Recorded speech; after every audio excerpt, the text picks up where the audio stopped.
while you're holding your pose. You're like, wow.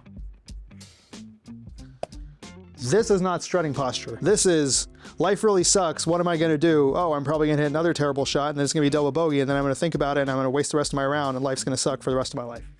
Hey, welcome to episode 1 of things that are so massively helpful for my golf game, and I wish I learned them earlier, but instead I went to the range and hit yet another ultra massive giant mega bucket of balls. That's kind of a long name, so we'll call this mental magic. And in this episode, we'll talk about how to walk on the golf course to play your best golf. That's right, I said walk. And you're probably thinking, bro, I know how to walk. Yes, you do, absolutely. But did you know that how you walk actually changes with how you're playing? And more importantly, did you know that how you walk changes how you play?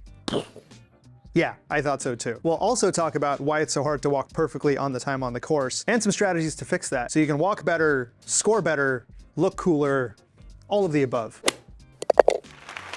Hey, what's up? I'm Manu, welcome to the channel. So let's get right into it with the optimal way to walk on the golf course. There's 3 parts to it: tall, head up, shoulders back.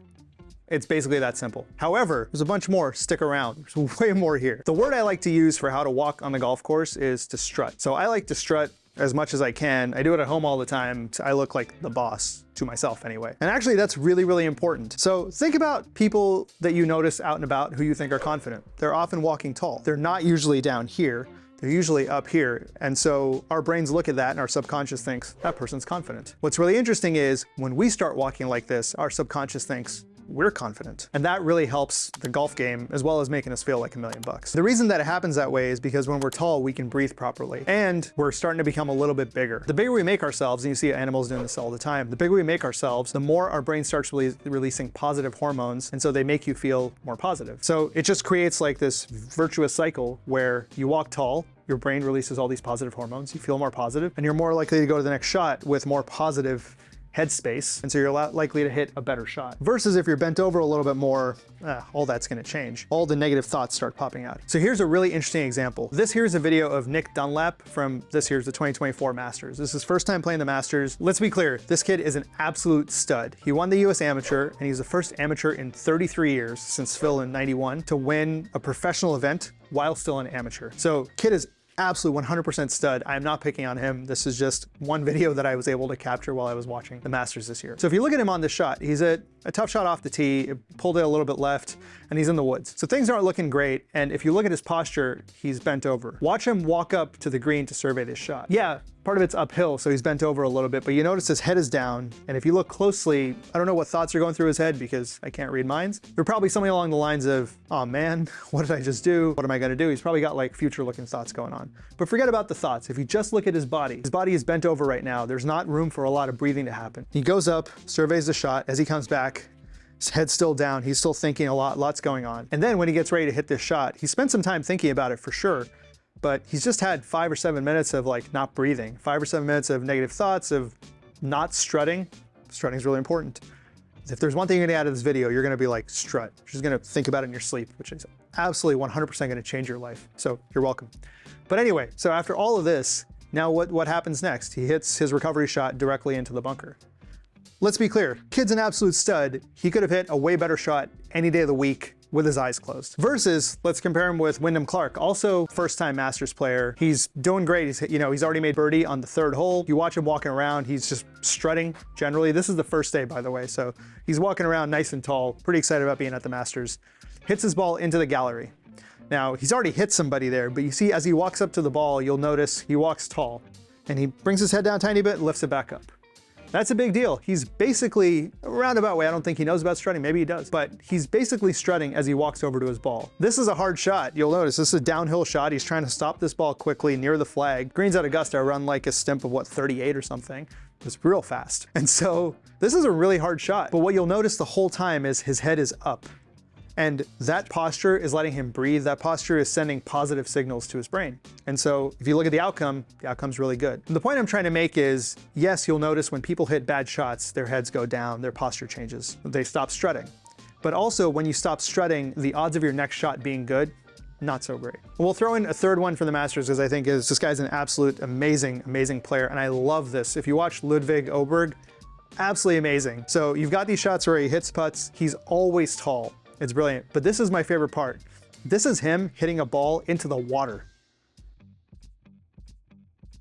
And after he hits the ball into the water, he still walks around tall, and paid off. He finished solo second behind Scotty Scheffler, who's on like the biggest run ever in his first Masters. Now, correlation, causation, was it his strutting or was it his golf game? Potato, potato. But I'm gonna go mostly with his strutting, or like the positive side of things. Obviously, kid's an amazing player. The way Ludwig walks, try saying that fast, is magic for his biochemistry. The whole time, his body's just releasing positive hormones because he's crushing it. And then he hits a good shot, crushes it, his body releases some more positive hormones. But he's basically setting himself up the entire time to be in the best biochemical state to be able to hit these next shots, and the results kind of speak for themselves. And so these are just 3 examples from this year's Masters. But correlation, causation, if you squint enough, you can basically figure out that how you walk actually influences the outcome of your next shot. And you'll see the same thing happen with Scotty, with Rory, with basically everybody. You'll see how their walking changes as they hit poor shots or good shots, and how that then influences the next shot, which is why we tend to go into like these little bit of roller coasters, right? Like you tend to hit a bad shot and then you hit another bad shot. And this extends beyond golf too. Think of everyone you know who you think of as confident, whether they're real or fictional, right? So I'm thinking Michael Jordan, Cristiano Ronaldo, LeBron, I have a lot of basketball players, Steph Curry, The Rock, Rebecca Welton, and Roy Kent from Ted Lasso, favorite show ever. If you look at all of them, one of the things they do is they strut. They walk tall, they have their breathing, and just, they're also never in a hurry, which I think is also really cool. But why don't we walk like these studs or studettes all the time? Like, it's very clear, like we can't all be Michael Jordan, but actually none of us can be Michael Jordan except Michael Jordan. But we can walk like Michael Jordan, right? And check it out, this guy has the most amazing, most chill strut, no matter where he's going. There's zero rush. I mean, he's Michael Jordan, so obviously. Michael, game on the line, who would take the last shot? Me. That's a dumb question. Me. So why don't we just strut on the golf course all the time? It's because the survival mind takes over. When you get on the golf course and the fears start coming into play, or any kind of worries start coming into play, then the automatic response from our subconscious is to make ourselves smaller. But what sucks is when you make yourself smaller, you start getting a little bit nervous, start getting a little worried, the brain starts releasing stress hormones into our system. And now, instead of this virtuous cycle, you're kind of in this vicious cycle where you make yourself smaller, the thoughts start compounding. We saw this happen with Nick Dunlap a little bit. I think he fixed a lot of that as the holes came out because the guy's a stud. But when it came to that shot, heads down, all the thoughts are going, that stuff's circulating. And that's not gonna help you get into a better place. And then the bigger part on top of this is when these hormones are released into our bloodstream, they're not metabolized immediately. It's not like, oh, you hit a good shot and now you're good to go. No, that cortisol that was in your bloodstream previously, it's gonna take time for that stuff to get out. And the half-life of cortisol is like an hour. So it's gonna take a while for all that stress hormone that you've built up in your body to come out, which is why often when you start going down a bad stretch, it carries on, because now you have to overcome a biochemical problem along with just like this mental thing that you're trying to fix. And in a weird twist of evolution, the feel-good hormones have much shorter half-lives, so you gotta re-up those way more often than you gotta re-up the cortisol. Fortunately, there's a really easy fix to helping yourself get that cortisol out faster, or at least like changing the balance into more positive hormones, and that is to, say it with me, strut. And there's no perfect strut. All you gotta do is those 3 things we talked about at the beginning: tall, head up, shoulders back. And you can be as cool as you want, you can be as kind of driven as you want, as long as you feel like you're strutting. Whatever strutting means to you, that's what it is. So let's talk a little bit about how to do this on the course, because most of us aren't pros with our own caddies, right? And so for a lot of us, we're carrying our bags. And that was the most awkward way to pick this bag up. And when we're carrying our bags, the natural position when you're carrying your bag is to be bent forward slightly. This is not an ideal place. It's very hard to strut when you're here. I mean, I'm sure you could figure it out. There's probably a way to do it, but generally it's easier to strut when you're taller. So an easy thing to do is just every time you stop, if you're still holding the bag, put your hands behind it and get tall. It's really that easy. The other thing you can do is obviously when you put the bag down, now stand as tall as you can, you know, when you're walking around serving putts, serving chips, etc. One other thing I like to do is when I'm holding the flag on the green, instead of putting it down on the ground, I'll grab it, put it behind me, and just give myself an opportunity to get extra tall, get these shoulders back, and the head up the whole time. This is a nice little reset. It's useful, especially after a hole, right in between this hole and the next hole. It's a nice way to kind of get tall, get that confidence back. Nice little cue for the mind. The same thing to think about when you're pushing a cart. So most carts are push carts these days. And the way they're set up is you're bent over a little bit to push the cart forward this way. It's not ideal for your lower back, so obviously it causes some back issues, but also when you're bent over like this, you're not up like this. So another easy thing to do is whenever you stop, make sure you stand tall, get a little taller. Your lower back will thank you as well, so there's extra bonus there. With a cart, it's not complicated. When you get out of the cart, be tall. It's easy. Strut, to the ball as much as possible. So there are two other situations on the course where it's really hard to maintain that strutting positive posture. And the reason I'm pointing this out is because once you stop strutting, it's hard to remember to get back into it. So it's good to keep it going for as long as possible, right? We don't want to create instances in the middle where the cortisol continues to get released into the bloodstream. So one of those is walking uphill. When you're walking uphill, usually we're a little bent over trying to walk uphill, right? Just like grandpas and grandmas going to school when they were young, uphill both ways in the winter. The issue is now you're bent over a little bit. So if you can stand a little bit taller as you're walking up the hill. It's a tiny shift, it's not huge, and it's no big deal. You're not gonna be walking uphill the whole time. The course is gonna have its ups and downs, you'll be fine. It's much easier to be tall when you're going downhill. If you're bent forward when you're going downhill, you're gonna have other problems. The second time, and this is probably the most important, is we tend to lose our posture. We tend to lose the strutting ability when we're rushed. And that causes tons of issues because when you're rushed, you already have other thoughts in your mind. And then if you're doubling down by getting smaller, that causes a lot of problems. So even when I'm rushed, I want to be tall the whole time I'm around this ball. So as much as, I might be rushed, I might have to move around a little bit faster, do whatever, looking for my ball and my head's bent over, if I'm trying to find it somewhere.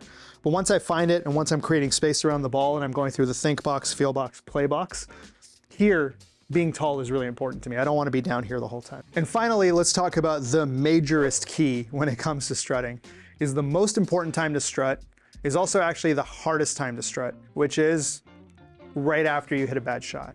Because when you hit a bad shot, your brain is not in a good spot, right? So this ball was supposed to go straight and instead it went not straight. Yikes. And the first thing that happens after you hit that shot is you go, well, you're holding your pose. You're like, wow. This is not strutting posture. This is, life really sucks. What am I gonna do? Oh, I'm probably gonna hit another terrible shot and then it's gonna be double bogey and then I'm gonna think about it and I'm gonna waste the rest of my round and life's gonna suck for the rest of my life. Now the problem is, the most important thing after hitting a bad shot is not to hit another bad shot. And so we need to be at our peak between this position and that position because that's probably not in the best place. It's probably gonna require more finesse, more technique, more everything as we get there. So this person here needs to be in optimal condition to go hit that shot. And the best way to do that is to go from here to here and let all the positive hormones and positive biochemistry really boost our ability to do that. So it's really hard to do, but if you can train yourself like Ludwig did after that shot, like Wyndham does, like Tiger and Scotty and Rory, and now you. Easy. And that's how you turn doubles into bogeys and bogeys into pars and maybe even the pars into birdies. Because when you're over that and you're feeling like $1 million, you're probably able to hit some amazing shots. And here's a bonus. If you think this works on the course, which now that we have conclusive proof that it does, you think it might work off the course too? Like maybe before your next big meeting or your next big date? You're welcome. Anyway, thank you for being here. I hope this was helpful. If it was, could you do me a favor and maybe send it to one of your friends? That'd be super great for me. And please let me know with the buttons what you thought, the like, the comment, all that stuff. Good to see you. Thank you for being here. See you next time. Bye.